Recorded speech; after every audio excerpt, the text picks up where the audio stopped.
Our volunteers work on restoration projects all over the country, some big, some small, all of them ambitious. What marks out a great restoration scheme for us is a positive health and safety culture. We've put together this video to encourage all restoration schemes to give their health and safety regime a checkup. We've distilled everything we've seen into 3 key principles and invite you to see how your organisation measures them. In our experience, the first step of improving health and safety isn't about fancy policies or clever documents. It's just about involving everyone. Yes, it needs strong, clear leadership, but health and safety is for everyone, so it has to involve everyone. And so it starts with the board and they have to lead it. But it's more important that you work with people who are on the ground doing the job. There needs to be good communication from the board down to the volunteers who are actually working, because we're all volunteers, and then from the volunteers back to the board. The way in which you do it is to take everyone with you. That's the most important thing.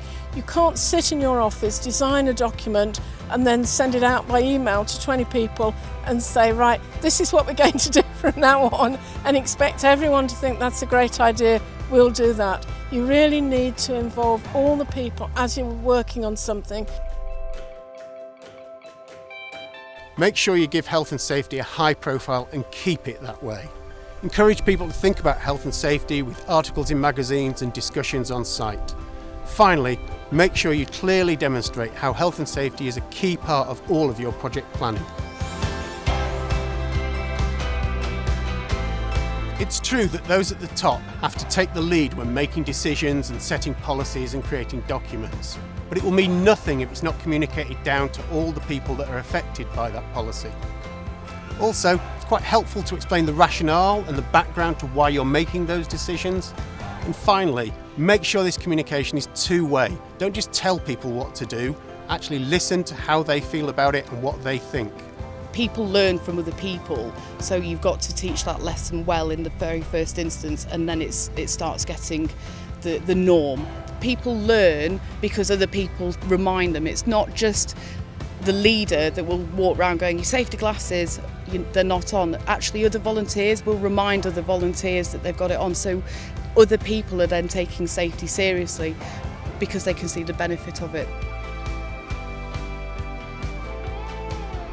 Get a good induction process and make this the model for every communication you have on site. It's your board's first and best chance to put over your concerns and worries about the site and make sure that everybody understands the part they have to play. It's an opportunity for you to clearly state what your concerns and priorities are for your site. We've just been working on an induction document, so I drafted something, I took it to the site leader. He suggested amendments he would like to see. We repeated the process. It's taken a long time to get a document that we know that we can apply, that meets the requirements of the law, and it's worth that time because it makes sure everybody buys into what we're doing and we've got something that's really working for us.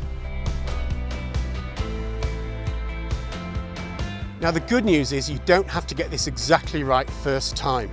Be open to feedback and make sure you allocate some time and resources in a few months to review and audit how effective your health and safety is actually working on site. Use this feedback to truly understand what's going on your site and revise your policies and practices accordingly. I don't want to go home at the end of my week's holiday knowing that somebody's injured themselves because of something that has been overlooked. So we reassess all the time, and anybody that's not happy, it's an open door policy. They come and tell us, and there's no fear and shame in it. Actively seek feedback. Not just the legal requirements like incident reporting, but things like near-miss cards and health and safety surveys. By taking this feedback directly from your volunteers, you can refine your policies to make sure they work well on site and everyone's protected. So in summary, if your organisation embraces these 3 key principles of involve, communicate and review, then everyone will benefit on your sites. By properly implementing these kind of requirements, we can make life better for everybody. To make sure that your volunteers come back year on year and don't get injured, don't go away giving everybody else a bad impression, and bring back more friends. And it is really important that you feel safe, that you feel comfortable, that you have the knowledge of what's happening and what to do and what not to do. There's no way I would ever come back to a volunteer somewhere where I didn't feel safe and didn't think they'd got everything in place.